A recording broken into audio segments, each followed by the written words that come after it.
এবার সময়ের আগেই ইহুদি তাকায় দেখে হরিণী হাজির, বাচ্চাগুলো হাজির। মাথাটা মাটিতে লাগাইয়া হরিণের বাচ্চাগুলো, হরিণী কি যেন নারায় নারায় বলে। ইহুদি ডাক দিয়া কয়, হরিণীরা কি কয়? এবার কয় ইহুদি ভাই, হরিণীরা বলতেছে এই বাচ্চাগুলো আমি বলে দেওয়ার পর এগিয়ে বলছে দেরি করা যাবে না, রহমতের নবী তাড়াতাড়ি যেতে বলছে। একথা শুই না বাচ্চাগুলো দুগ্ধ পান করে নাই, আমাকে একটা নজর দেখার জন্য চলে আসছে, আমাকে সালাম দিছে আর আমাকে মোহব্বতের জন্য কথা বলছে এবং সময়ের আগে আসছে। তারা নিজেদের খুশি প্রকাশ করছে। ইহুদি ছুরিটা ফালাইয়া এবার ডাক দিয়া কয়, তুমি কি সেই মায়ার নবী? একটা জঙ্গলের হরিণী আর বাচ্চাগুলো যদি তোমাকে চিনতে পারে, মানুষের ঘরে জন্ম নিয়ে যদি তোমাকে চিনতে না পারি, আমার মতো হতভাগা কপাল পোড়া আর কেউ হতে পারে না। আমার বেয়াদবি তুমি মাফ করে দাও, আমাকে তুমি কালেমাওয়ালা মুসলমান বানায় দাও। মায়ার নবীর হাতে ইহুদি তওবা করলো, মুসলমান হয়ে গেল। এরে নবীর আশিক উম্মতের দল, আজকে মুসলমানের ঘরে জন্ম নিয়েছো, পায়ে ধরে ধরে সব আলেম ওলামারা বুঝায় রে বাবা, আমিও মুসলমান তুমিও মুসলমান, আমার আল্লাহ তোমার আল্লাহ এক, তোমার আমার নবী এক, কাবা এক, ধর্ম এক, কোরআন এক। তোমারে পায়ে ধইরা কেন বুঝানো লাগবে? তুমি টুপি পরো, নামাজ পড়ো, পর্দা করো, হালাল খাও। আজকে বেঈমান রে বুঝাইলে তো সোজা হয়ে যাইতো, কিন্তু তুমি কেন টুপি পরতে চাও না রে বাবা? টুপির কারণে তো মাথা গরম হয় না রে বাবা, টুপি তুমি কেন পরতে চাও না? আজকে তুমি দাড়ি রাখতে লজ্জা পাও, আর আমিও তোমার মতো মুসলমান দাড়ি কাটতে লজ্জা পাই। আজকে তুমি মসজিদে ঢুকতে লজ্জা পাও, আর আমি মসজিদে না ঢুকলে লজ্জা পাই। আজকে তুমি পর্দা করতে লজ্জা পাও, আর আমি পর্দা না করলে লজ্জা পাই। তুমি একটা মেয়ে দেখলে মন খুশি, আমার ভয় লাগে আল্লাহ নি বেজার হয়ে গেল। তুমিও মুসলমান আমিও মুসলমান, তোমাকে এত পাও ধরে বুঝাইতে হবে কেন? তুমি কি জান্নাতের বয়ান জানো না? তুমি কি কোরআনের মধ্যে জাহান্নামের বয়ান আছে জানো না? ও আল্লাহর বান্দারা, আজকে তুমি যুক্তি দাও জামা পরলে গরম লাগে। ও বাবা কিসের গরম? আমরা তো গরমের কারণে জামা ফালায় দেই নাই। টুপি মাথায় দিলে মাথা গরম, এ কারণে টুপি ফালায় দেই নাই। কারণটা কি বাবা? এই যে যাও কোর্টে আদালতে যাও, ওই উকিল ব্যারিস্টার বিচারকরা মুজা পরে, আবা কাবা পরে, উপরে কোট পরে, প্যান্ট শার্ট মোটা পরে। এই গরম হোক আর শীত হোক এই পোশাক তাদের লাগবে। র্যাবের চাকরি যারা করে এদের র্যাবের পোশাক লাগবে, যত খারাপ লাগুক খুলিয়া তার চাকরিতে জয়েন দিতে দিবে না। ওরে নবীর মোহাব্বত যদি অন্তরেই থাকে, তোমার অন্তরটা তো নবীর জন্য এমন হওয়া উচিত। আমি খাইয়া থাকি না খাইয়া থাকি, আমার নবীর আদর্শের বাইরে যাওয়া যাবে না, নামাজ ছাড়া যাবে না, দাড়ি কাটা যাবে না। ও যুবক বাবা, আমি কিন্তু এতক্ষণ তোমাকে এত কথা বলছি, একবারও কিন্তু বলি না স্কুল ছেড়ে দাও, কলেজ ছেড়ে দাও, মাদ্রাসায় পড়ে হুজুর হও, দাড়ি লম্বা করে পাগড়ি লাগাও, একবারও কিন্তু বলি নাই। বরং আমি তোমাকে বিনয়ের সাথে আশ্বাস দিয়া বলি, স্কুলে পড়ো ইসলাম বাধা দেয় না, কলেজে পড়ো কোনো নিষেধ নাই, চাকরি করো বাধা নাই, তবে তুমি নবীর তরিকাটা মেনে চলো, মা বাবার দোয়া নিয়ে চলো, ওলামায়ে আহলে হকের পরামর্শ নিয়ে নবীর তরিকা মানো। তোমার মতো কত যুবক জীবনে মাদ্রাসায় পড়ে নাই, স্কুল কলেজে পড়িয়াও নামাজ পড়ে আসে না নাই? তুমি কেন পারবা না? তোমার মতো যুবক তাকায় দেখো, রাস্তায় গাড়ি চালায়, এক বেলার নামাজও বাদ দেয় না। বলো বাবা তুমি কেন পারবা না? তোমার মতো সন্তান দেখো আজকে শ্রমিকের কাজ করে, নদীর মধ্যে মাছ ধরিয়াও নামাজ ছাড়ে না। তুমি কেন পারবা না? আসলে কি আল্লাহর কোরআন মিথ্যা মনে করছো? না, আল্লাহর কোরআন কোনো মিথ্যা না। আম্মা জান আয়েশা রাদিয়াল্লাহু তাআলা আনহা, নবীজির কলিজার স্ত্রী, যে নবীর কোনো গুনাহ নাই, আম্মা জান বলেন আমি একদিন দেখি নবী আমার ঘরের মধ্যে বয়ে বয়ে গুনগুন করে কান্না করে। আমি জিজ্ঞাসা করলাম নবী আপনি কাঁদেন কেন? আমি আয়েশার কোনো বেয়াদবি হলো না? আয়েশা বেয়াদবি হয় নাই, কান্না করেন কেন নবী? নবী বলেন ও আয়েশা, কিয়ামতের কথা আমার মনে পড়ে গেছে। কিয়ামতের ময়দান বড় ভয়ঙ্কর হবে। ওই দিন আমার উম্মতের কি হালাত, এই চিন্তা পড়ে গেছি, আমার কান্না। আম্মা জান বলেন ও নবী, হাসরের ময়দান কেমন ভয়ঙ্কর হবে? নবী বলেন ও আয়েশা, হাসরের ময়দানে সব নারী পুরুষ উলঙ্গ দাঁড়াবে, সূর্য মাথার কাছে চলে আসবে, জমিনটা সূর্যের গরমে তামা হয়ে যাবে, অন্যদিকে জাহান্নামের আওয়াজ আর গরম হাওয়া, আর একদিকে আমার আল্লাহ পাকের রাগান্বিত আওয়াজ, লিমানিল মুলকুল ইয়াউম লিল্লাহিল ওয়াহিদিল কাহ্হার। আমার আল্লাহ এত রাগান্বিত আওয়াজ দিয়ে কথা বলবেন, কুদরতি আওয়াজে হাসরের ময়দানটা থর থর করে কেঁপে উঠবে। নবীদের কোনো গুনাহ নাই ও আয়েশা, সেই নবীরা পর্যন্ত হঠাৎ তারা পাগলের মতো কান্না শুরু করবেন, উম্মতেরাও পাগলের মতো দৌড়াবে। কার কাছে গেলে একটু সুপারিশ পাওয়া যায়? আদম নবীর কাছে চলে যাবে। আদম নবী বলবেন আমার চিন্তা আমি বিভোর, আমি কিছুই করতে পারবো না। ইব্রাহিম নবীর কাছে চলে যাবেন, তিনিও এক কথা বলে ফিরায় কান্না শুরু করবেন। মুসা নবীর কাছে গেল, এই কথা ফিরায় দিয়ে কান্না শুরু করবেন। ইব্রাহিম নবীও কান্না করবেন। আম্মা জান আয়েশা বলেন নবী তারপরে উম্মতের কি হালাত হবে? রহমতের নবী বলেন আয়েশা, উম্মতেরা ঘুরতে ঘুরতে সর্বশেষ আমাকে তালাশ করা শুরু করবে। নবী আপনাকে কোথায় পাবে? খুঁজতে খুঁজতে দেখবে আমি মাকামে মাহমুদ, আমার মাওলা পাকের কুদরতি কদমের কাছে আমি সেজদায় পড়ে কান্না করতে থাকবো। অন্য নবী মুসা নবী কাঁদবেন, আল্লাহ আমাকে বাঁচাও, উম্মতের চিন্তা অন্তরে নাই। আদম নবী উম্মতের কথা বলিয়া নিজের চিন্তায় কাঁদবেন। কিন্তু আমি মুহাম্মদ যতবার আল্লাহর কাছে কান্না করব, একবারও বলবো না আল্লাহ আমাকে বাঁচাও। আমি আল্লাহর আদালতে যতবার কাঁদবো আর বারবার বলবো আল্লাহ আমার উম্মতের বাঁচাও, আমার উম্মতের বাঁচাও। এই জাহান্নামের আগুনের গরম আমার উম্মত সহ্য করতে পারবে না। জাহান্নামের আগুনের গরম, সূর্যের গরম আমার উম্মত সইতে পারবে না। আম্মা জান আয়েশা বলেন তারপরে কি হবে? ও পর্দার আড়ালের মা বোনেরা, কয়দিন দুনিয়াতে বাঁচবারে মা? এমন একটা দিন নাই মায়ের মরণ নাই, যুবকের মরণ নাই, বুড়ার মরণ নাই রে মা। আল্লাহ এত মর্যাদা আপনাদের দান করেছেন, আপনারা নবীদের মা, আলেমদের মা। আম্মা জান আয়েশার কই পাইছেন? খবর নাই তো, কোরআন হাদিসের খবর নাই, আর থাকবে কেমনে? আলমিরার চাবি যার কাছে আছে সে জানে আলমিরার মধ্যে কি আছে। তোমার কাছে তো চাবি নাই। কোরআন হাদিসের ইলমের চাবি উলামা আহলে হকের কাছে। তুমি কোন অনুবাদকের অনুবাদ কইরা ওই খবর নিতে পারবা না আরবি কোরআনে কি আছে।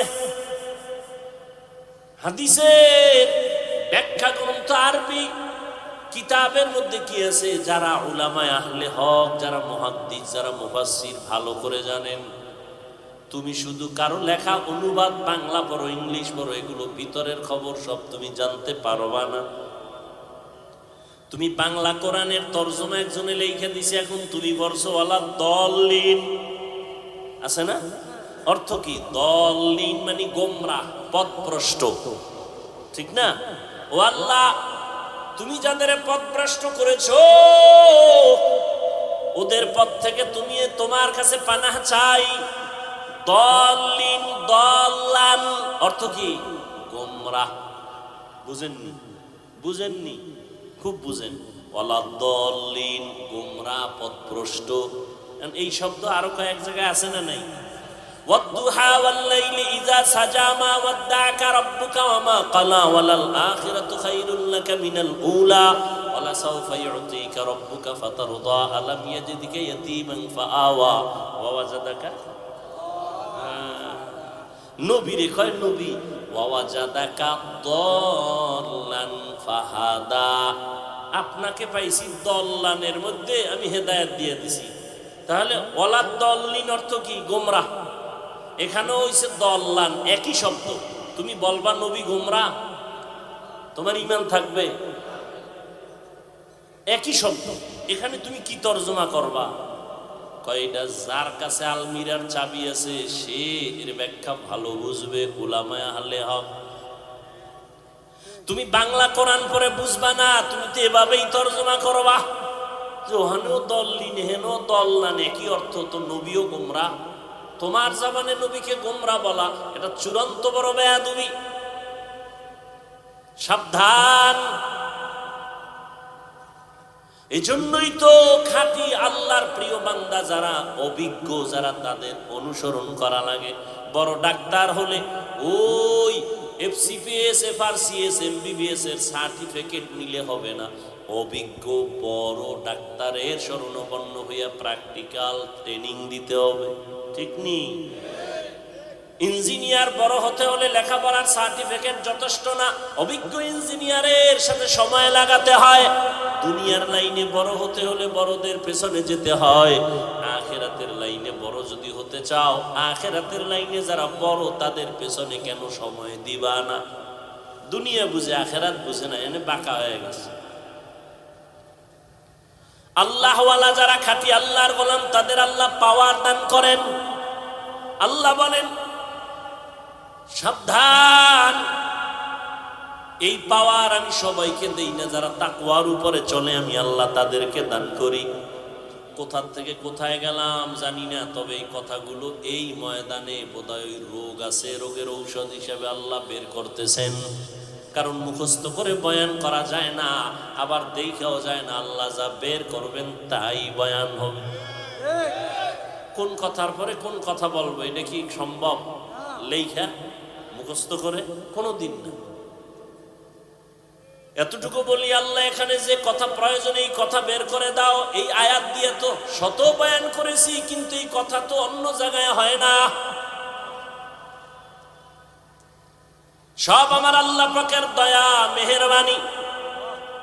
দাউদ আলাইহিস সালাম একদিকে সে নবী, অপর দিকে সে রাষ্ট্রের ক্ষমতা হাতে নিয়ে রাষ্ট্র পরিচালনা করেন। পয়গম্বর সুলাইমান শুধু একটা দেশ পরিচালনা করেন না, গোটা দুনিয়াটা পরিচালনা করেছেন। বাসুলাইমা তাতে মুলকো সরওয়ারি সদমতি খাতে মশদে ওয়াপুরি। একটা আংটি সুলাইমান আল্লাহ তাকে দান করছেন। আংটি হাতে আছে, দেও দানব দৈত্য সব পরীরা জিনেরা সব সুলাইমান নবীর কথায় উঠে আর বসে। পাওয়ার কে দিছেন? আংটি তো আমার হাতেও আছে, আছে না নাই? জিনেরে ডাক দিলে আইবনি? হ্যাঁ, আল্লাহ সবাই রে পাওয়ার দেন না। দাউদ আলাইহিস সালামকে কয় আল্লাহ তোমার একটা পাওয়ার দেই। কি বলে? লোহা হাতে লাগলেই মোমের মতো দুর্বল হয়ে যাবে। মোম হবে না মোমের মতো নরম হবে? নরম হবে। দাউদ নবী লোহা ধরে নরম হয়, অস্ত্র বানায়। কি বানায়? কেন? সে পৃথিবীর সন্ত্রাসী, এই জন্য। ওই যুগটা ছিল অস্ত্রের মহড়া, বানায় বানায় বিক্রি করে। দাউদ নবী লোহা হাতে নিলে মোমের মতো দুর্বল হয়ে যায়, আর অস্ত্র বানায় বাজারে বিক্রি করেন। দাউদ নবীর অস্ত্র বেশি বিক্রি হয় কারণ ওজনে হালকা, দার বেশি, টাকা কম। আল্লাহ কয় দাউদ আমার শুকর আদায় কর, এত কিছু দিছি, শুকর আদায় কর। আর দাউদ নবী এই অস্ত্র বিক্রি করে যা টাকা পাইতেন এ দিয়ে সংসার চালাইতেন। কেমন একজন নবী আমার, কেমন জিন্দেগি পরিচালনা করলেন। মহামারী করোনায় তাকাইয়া দেখছো আল্লাহ যাদের বরকতি রিজিক দেন তাদের কোথাও ঠেকে থাকে না। সারা দুনিয়ার বড় লোকেরা মাথা নত করে দিল, ব্যবসা বন্ধ, চাকরি বন্ধ, ট্রেন বন্ধ, দোকান বন্ধ, স্কুল বন্ধ, কলেজ বন্ধ, সব বন্ধ, কিন্তু কোরআনের একটা মাদ্রাসাও বন্ধ হয় নাই। ভুলে গেছে জাতি, ভুলে গেছে। এর যুবক, এই দুনিয়াতে নিঃস্বার্থ তোমার আপন একমাত্র উলামায়ে আহলে হক ছাড়া খোদার কসম আর কেউ নাই। তুমি যাদের বন্ধু বানাইছো এরা স্বার্থপর, স্বার্থে যদি আঘাত লাগে দল থেকে শুধু নাম কাটবে না, কল্লাটাও কেটে ফেলবে। আর দুনিয়াতে কোনো আলেম তোমারে নাম কাটা তো দূরের কথা, তুমি উল্টা পাল্টা গেলে তোমার পায়ে হাত দিয়ে বলবে বাবা ফিরে আসো, কলিজা দিয়ে তাহাজ্জুদ করে দোয়া করবে। এই দুনিয়াতে উলামায়ে আহলে হক ছাড়া তোমার আপন কেউ নাই, স্বার্থ ছাড়া। আর দুনিয়াতে দুনিয়া যা দেখো, মাও স্বার্থপর, বাবাও স্বার্থপর। আঘাত লাগলে গিয়ে থানায় মামলা করে, করে না করে না করে। আল্লাহ হেদায়েত দান করুন। দাউদ নবীকে আল্লাহ বললেন শুকর আদায় করো। দাউদ নবী কয়, ও আল্লাহ আপনি তৌফিক না দিলে আমি পারবো না। দেখছেন নি, এই কথাটা বুঝাইতে গিয়া এত দূরে এসে। তৌফিক কে দিবেন? না চাইলে। দাউদ নবী বললেন আল্লাহ তৌফিক দেন। আল্লাহ কয় দিলাম, এবার আদায় করো। দাউদ আলাইহিস সালাম বলেন, হে আল্লাহ আমি পারতেছি না। কেন? আপনার তৌফিক নামের নিয়ামত এত বড়, ওই তুলনায় আমার শুকর হলো অনেক ছোট। আল্লাহ কয়, দাউদ তুমি এটা যে উপলব্ধি করতে পারছো, এই যে উপলব্ধি, তোমার ভিতরে একটা অনুশোচনা, এটাকেই আমি আল্লাহ শুকর হিসাবে কবুল করে নিলাম। তাআত তৌফিক তাআত হামজাতু ই আমানাত ইজাবাত হামজাতু। হ্যাঁ, এই কথাটা বুঝানোর জন্য এত দূর। এবার আসল আলোচনায় ঢুকি নাকি? না কষ্ট হবে আপনাদের? ওয়ামা আরসালনাকা ইল্লা রাহমাতাল লিল আলামিন। আমি পড়ছি আর আপনারা শুনছেন, তাই তো?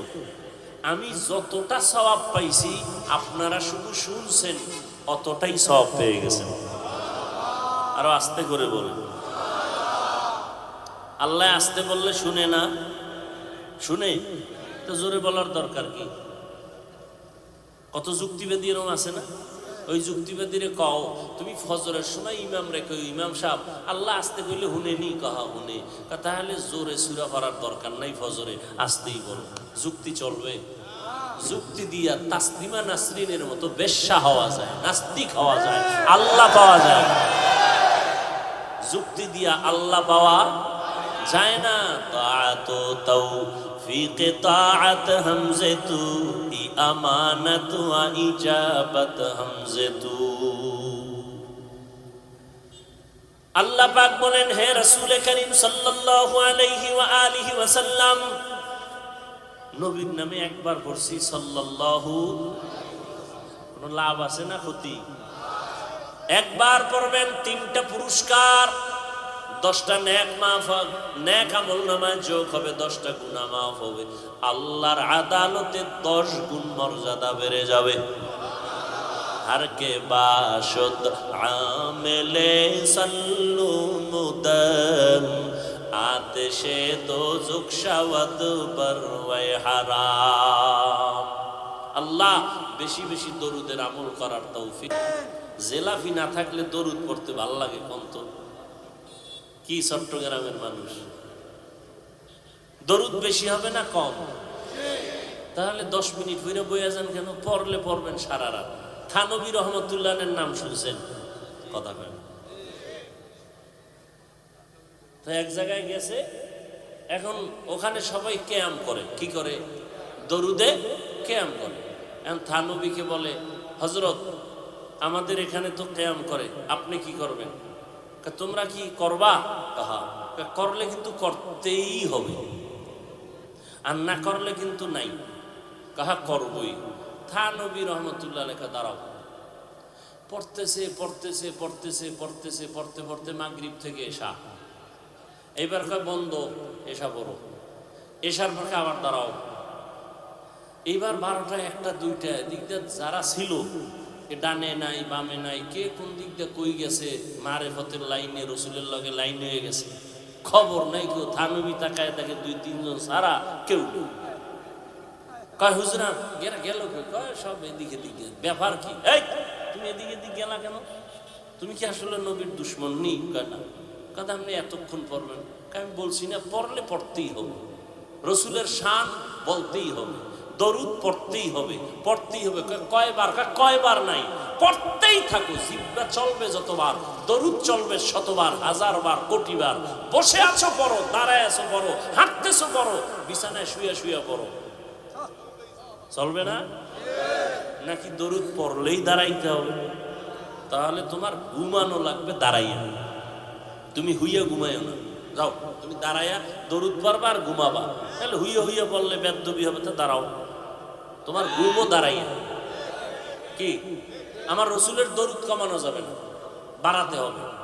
কি কমবে না বাড়বে? কয়শো বার? কোনো গণনা নাই।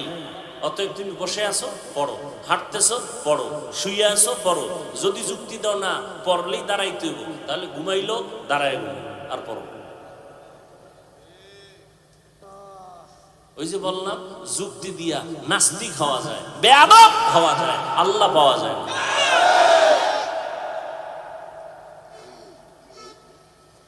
আল্লাহ আল্লাহ কি বললেন?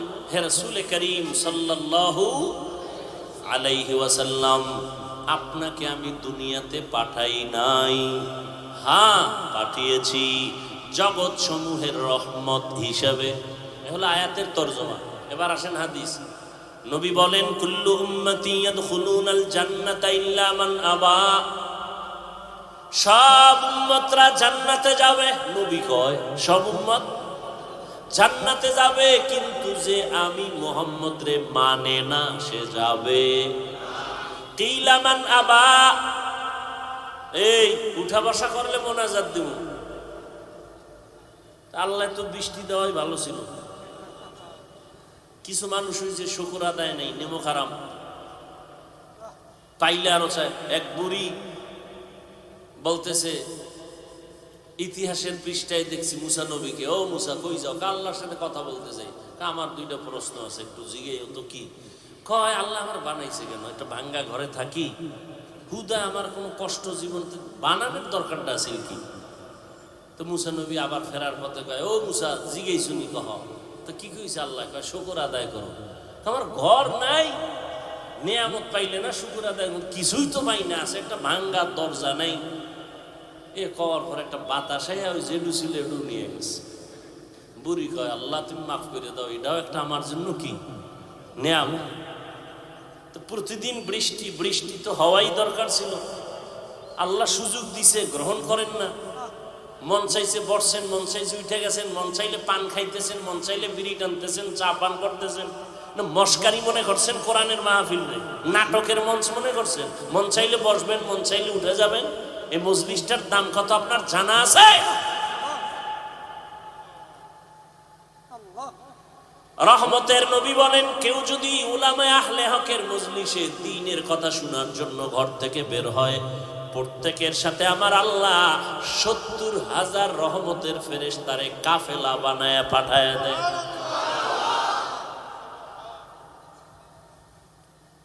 এখানে আসিয়া বসার সাথে সাথে আল্লাহ ঘোষণা দেয়, যত মানুষ বসছে সবার গুনাহ মাফ।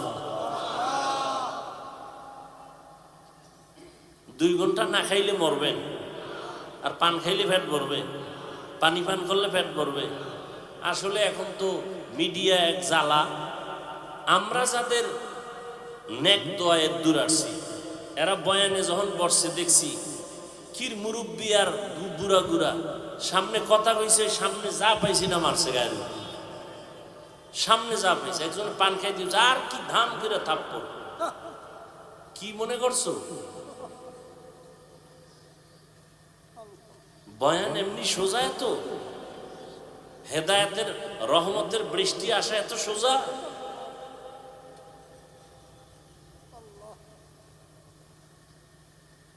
এগুলো বুঝবে না কেউ। ওই যে আমাদের নায়েবে আমিরুল মুজাহিদিন সৈয়দ ফয়জুল করিম রহমত দামাত বারাকাতুহুম বয়ানের মোনাজাত দিতেছেন, একজনে কানে কানে কথা বলতেছেন, তো একটা ধাক্কা দিছেন। এটার মিডিয়াওয়ালারা খুব প্রচার করছে, মোটামুটি একেবারে ফরজে আইনের মতো সব পাইছে। বেয়াদব কোথাকার, আলেমের দুশ্মন আল্লাহ হেদায়েত দিক না হয় ধ্বংস করে দিক।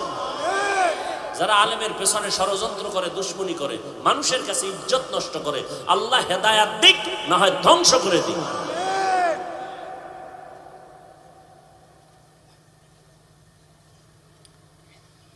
আল্লাহ। চট্টগ্রামের এক জমিনে চরমনের সৈয়দ ইসহাক রাহমাতুল্লাহ আলাইহি বয়ান করতেছিলেন। হুজুরে বরিশিল্লা ভাষায় বয়ান করে, চট্টগ্রামের মানুষ একজন দাঁড়ায় কয় নবুঝি। কি কয় বুঝি না, হুজুরেও বুঝে না উনি কি কয়। হুজুরে পাশের লোকের কয় কি কয়, হুজুর আপনার কথা বলে বুঝে না। চুপ করতে কয়, আমি তো দেখতেছি হেদায়েতের আলো দেখা যাইতেছে। ওই বয়ানে এমন কান্না যে চট্টগ্রামের মানুষ কান্না করেছিল, সবাই তার হাতে হাত দিয়ে বলে হুজুর আমাদের তওবা করায়া দেয়। সব জায়গায় চালাকি আর বেয়াদবি চলে না, সাবধান। কোরআন হাদিসের ওয়াজ চলবে সারা রাত, সারা রাত 2-1 ঘন্টা চলবেই তো। এই 2 ঘন্টা চা না পান করলে, পানি না পান করলে কি হইব? পাগল হয়ে যায়। বিড়ি করে না, বিড়ির জন্য পাগল। দেখেন না রোজার মাস, ইফতারি খাইয়ে একামতের আগে 1 বিড়ি লাগবেই। পান করে রাখায় 2 খিলি লাগবেই। সারাদিন পাগলের মতো আসিল। রোজা কদ্দুর আল্লাহর জন্য হইছে আল্লাহু আলাম। হায় হায় হায়। এরপরে মাহফিল হইব, দিনের মাহফিল, বেহেশতের বাগান, মানুষ কোরআনের অসুন্দর। আর এক জায়গায় মিলাইছে মার্কেট, হ্যাঁ নারী পুরুষ সমানে, জাহান্নামের আর এক বাগান। কি মাহফিলে হয় না? কেন মার্কেট কেন? আচ্ছা 2-1টা মার্কেট দোকান থাকতে পারে, অনেক দূর থেকে লোক আসছে, একটু কিছু ক্ষুধা লাগলে খাবে, এই তো। কিন্তু এমন দোকান কেন যে মহিলারা হ্যাঁ আইয়া এরপরে ঘুরবে, যুবকরাও ঘুরবে? কারণ কি? এই কবিরা গুনাহ ওই মার্কেটে হইতেছে, আর এটা হইল বেহেশতের বাগান। ওই গুনার দায়ভার কে নিবে? বক্তা না কমিটি? কে নিবে? আল্লাহ ভালো জানেন। এগুলি বলি মাত্র, এগুলি কি সম্ভব? হ্যাঁ, একটা জায়গায় সম্ভব। এই চট্টগ্রামের কান সজা গলারা শুনে নাও, একটা জায়গায় সম্ভব। 3 দিন 4 দিন পর্যন্ত ইসলামের এই আলোচনা চলে, কোরআনের বয়ান চলে, জিকির চলে। চরমনাই যাও, এই 3-3.5 দিন বিশাল মানুষের সমাগম। বড় বড় বড় বড় বড় বড় মাঠ, বিশাল মাঠ, লক্ষ লক্ষ মানুষ।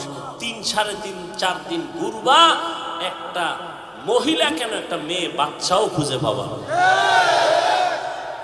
এবং দোকান আছে হাজার হাজার, কিন্তু খেলনা নাই, কোনো খেলনার দোকান নাই, কোনো বেলুনের দোকান নাই। ওয়াজেতে যাইতেছে, এটা কোন জায়গা? জায়গাটার নাম কি? এনতে বয়ান পরে বাড়ি যাইব, হ্যাঁ একজনে বেলুন, কেউ কইতো নাই, লোক ওয়াজে বেলুন লইছি, মোনাজাতে এটা চাইছিলাম তো, আল্লাহ জায়গায় দিয়ে লইছি। নিমক হারাম, মূর্খ কোথাকার। ওয়াজে আসছো বেলুন কিনতে, বেলুন কিনতে আসছো ওয়াজের প্যান্ডেলে, খেলনা কিনতে আসছো।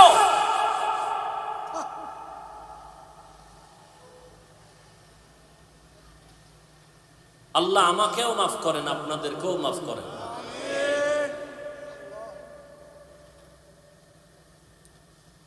হা হাদিসের তর্জমান একটু খেয়াল করেন, অনেক ঝামেলার সমাধান আছে হাদিসটার মধ্যে।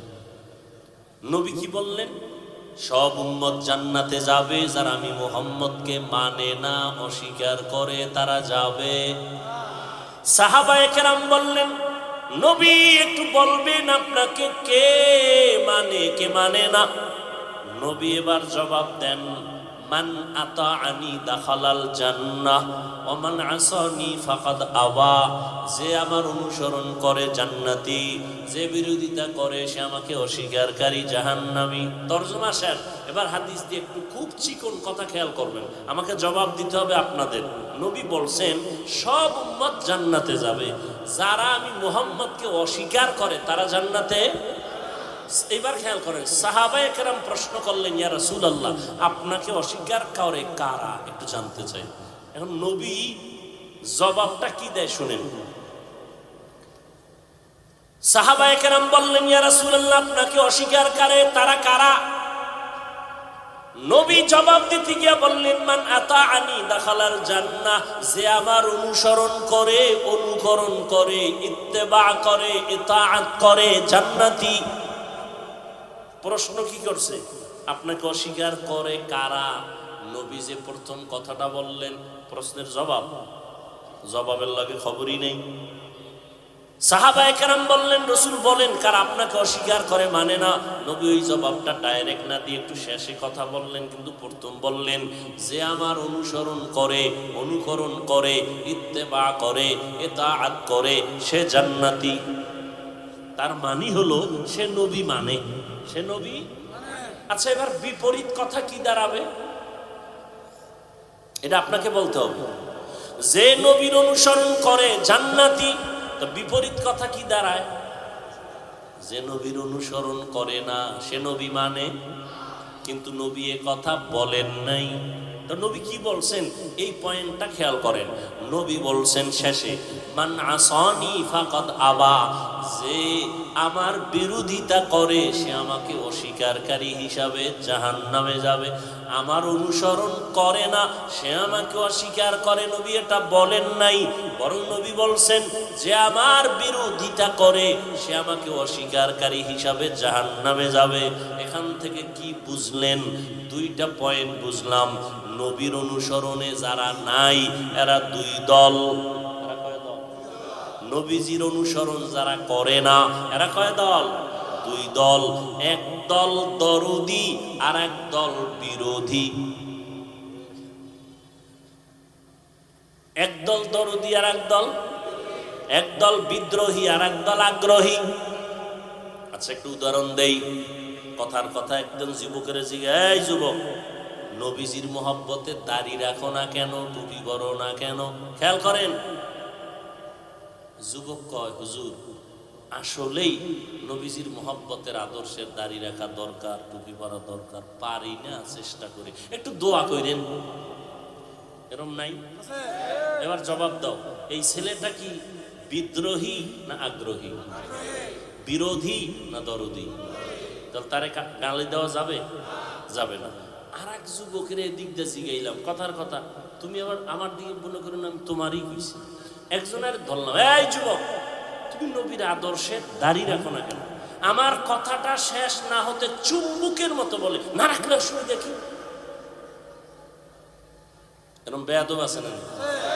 আর একটু সালা করলে দাড়ির মধ্যেই কি ইসলাম? ও ভাই পোশাক পরো না কেন? না পরলে অসুবিধা কি? পোশাকের মধ্যেই কি ইসলাম? আগ্রহী না বিদ্রোহী? রসুলের আদর্শর বেলায় বিদ্রোহীর আর এক নাম হলো বেঈমান। এই জন্য ভালো করে মনে রাখবেন, যে দাড়ি রাখে না তারে গালি দেওয়া যাবে না, যে দাড়ি পছন্দ করে না তাকে ছাড় দেওয়া যাবে না, যে নামাজ পড়ে না তাকে গালি দেওয়া যাবে না, যে নামাজ পছন্দ করে না তাকে ছাড় দেওয়া যাবে না। সুযোগ পেলেই জুতার বাড়ি।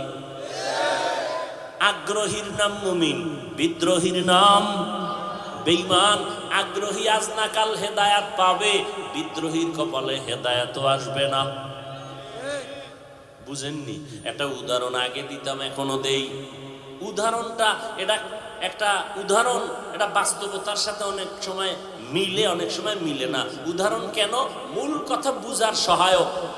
কিন্তু কিছু মূর্খ জাহেল আছে, ওই মূল কথা না বুঝা উদাহরণটা লয়ে লাফায়। আছে না নাই? হুজুরি উদাহরণ দিছে কিয়ামতের দিন জাহাজ নিয়ে উঠবে আল্লাহর ওয়ালারা। আর এক হুজুরি উদাহরণ দিছে আমরা ট্রেনে চড়ে জান্নাতে যাব। কথা হ্যাঁ, ট্রেন পাইব এডি নিয়া। ওরে ভাই, তোমার মাকসাদ কি? তুমি এটা বুঝো। তোমার অন্তর এত পচা কেন? তুমি নেগেটিভ সাইডটা ধরো কেন? পজিটিভটা ধরো। তোমার অন্তর এত খারাপ কেন? তোমার উপরে কার বরদোয়া লাগছে বলো তো বাবা? তুমি মুসলমানের সন্তান, তুমি এমন কেন করো ওলামায়ে কেরামদের সাথে? কারণ কি? কি চাও তুমি? দোকানে মিষ্টি অনেক সুন্দর, মিষ্টি অনেক খুব সুন্দর, এক গরিবের মনে চায় খাইতে, কিন্তু কি নাই। দোকানের সামনে তার একটা কৌশল করছে, লোকের ডাকে এই কই যাও, কয় বাড়ি মিষ্টি নিয়ে যাও, অনেক সুন্দর, যদি ভালো নয় জুতার বাড়ি আমারে দিও। তুই নিজের মনে চায়, খাইতে পারে না। এত সুন্দর একবারে শুনা ও আধা কেজি 1 কেজি মিষ্টি নিতে নিতে মুহূর্তে মিষ্টি নেই। মালিকে কয় এই লোকটা কইতো না ইয়া আমার অ্যাডভারেজ করে ডাকছে, এই মিয়া এদিকে আয়ো, তুমি মিষ্টির স্লোগান দাও, তুমি খাও না কেন? কয় ভাই মাফ করবেন সাহেব, আমার কাছে কি নাই, টাকা নাই। কথা হলে তুই জনমের মতো বইয়া মিষ্টি খা। বাড়িতে কয়জন আছে? 6 জন। এর প্যাকেট করে বাড়িতে দে, 1 টাকাও লাগবে না। এ আগ্রহী কি কি আর এক বিদ্রোহী গেছে, টাকার বান্ডিল একটা পকেটের মধ্যে লইয়া হ্যাঁ ডাক দেয়, যাও কই বাড়ি, বলো এখানে ঢুকবি না, এটি মিষ্টি রসের গল্লা না, সব মাটি দিয়ে বানাইছে, মাটির গল্লা, একটাও ভালো না। কারণ কাস্টমার যারা দৌড়ায় ফিরে যায়, মিষ্টি নেয় না। সারাদিন এরকম কর পরে। এইবার মালিকের মেজাজ ঠান্ডা না গরম? ও একা, ভাই আপনি মনে কষ্ট পাইছেন না? কোনো টেনশন নাই। কয় সমন মিষ্টি আছে? না বেশি না, 50। টাকার বান্ডিল। তোর জুতার বাড়ি দিব, ঝাড়ুর বাড়ি দিব, তুই যদি 1000 কোটি টাকা দাও তোর কাছে মিষ্টি দিব না, কুত্তারে খাও। আগ্রহী না বিদ্রোহী? বিদ্রোহী। তুই বিরোধিতা করলি কেন?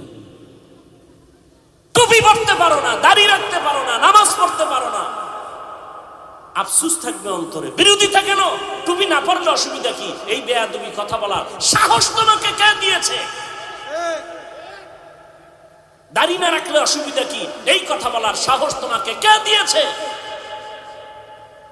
তুমি বলতে পারো দরকার, রসুলের আদর্শ দরকার, পারি না তো দোয়া কইরেন, চেষ্টা করো। না পারলে অসুবিধা কি? দাড়ির মধ্যে কি ইসলাম? টুপির মধ্যে কি ইসলাম? তো টুপির মধ্যে ইসলাম নাই, দাড়ির মধ্যে নাই। তো ইসলাম তোর বাবা আলমিরা আটকায় রাখছে, কোথায় ইসলাম বাইর কর? দাড়ির মধ্যে নাই, টুপির মধ্যে নাই, পোশাকের মধ্যে নাই, তো ইসলাম কই? ক্ষমতার চেয়ারে ইসলাম না, ক্ষমতার চেয়ারে বইলি ইসলাম। আল্লাহ হেদায়েত দান করে। হাদিসটা বুঝলেননি? কি যে দাড়ি রাখে না তারে গালি দেওয়া? আগে বুঝতে হবে সে কি আগ্রহী না বিদ্রোহী। আর যে দাড়ি পছন্দ করে না তাকে ছাড় দেওয়া। ব্যবধানটা বুঝছেন তো? ওই আমলওয়ালারা একজনে বেনামাজির দেখ সি করে তারায় দেয়, দূর বেনামাজি বেনামাজি। তোমার নামাজ কবুল হইছে গ্যারান্টি কই? যদি কবুলই হইতো তো বেনামাজির সিসি কও কেন? তুমি তারে আরো কাছে ডাকো, বুঝাও, মসজিদে দাওয়াত। রোগকে ঘৃণা করো, রোগীকে, পাপকে ঘৃণা করো, পাপীকে। তার মানে কি? তার কাছে যাওয়া যাবে না, তার কাছে বেশি যাইতে হবে, পাপ দূর করতে হবে, রোগ দূর করতে হবে, তাকে সুস্থ বানাইয়া আমার কাছে বসাইতে হবে। হাদিস নিয়ে কিছু কথা বললাম, এবার আসেন আয়াতের উপরে সংক্ষিপ্ত কিছু কথা। ওয়ামা আরসালনাকা ইল্লা রাহমাতাল লিল আলামিন। আল্লাহ কি বললেন? হে নবী, আমি আপনাকে দুনিয়ায় পাঠাই নাই। হ্যাঁ পাঠিয়েছি, জগৎ সমূহের জন্য রহমত করে। ঘুরাইয়া বললেন কেন? ডাইরেক্ট যদি বলতেন আল্লাহ হে নবী আমি আপনাকে রহমত করে পাঠাইলাম, আগে কেন বললেন পাঠাই নাই? হ্যাঁ পাঠিয়েছি। ঘুরাইয়া বললেন কেন? ফিআলুল হাকিম লা ইয়াখলু আনিল হিকমা, হাকিমের কোনো কাজ হিকমত থেকে খালি না। আল্লাহ বুঝাইতে চাইলেন, ও নবীরা আশিকের দলেরা, আমি তোমাদের জেহেনটা পরিষ্কার করে দিলাম। নবী আমি ঘুরাইয়া বলার কারণ, আমার নবীকে যে পাঠাইছি পুরাটাই নবীর রহমত, রহমত ছাড়া নবীর মধ্যে কিছুই নাই। এজন্য নবীর কথার আগে রহমতের কথা, আমি আল্লাহর কথার আগে গরম। কি গরম? আল আসর ইন্নাল ইনসানা লাফি খুসর, সব মানুষ জাহান্নামী জাহান্নামী জাহান্নামী। কে কয়? আল্লাহ।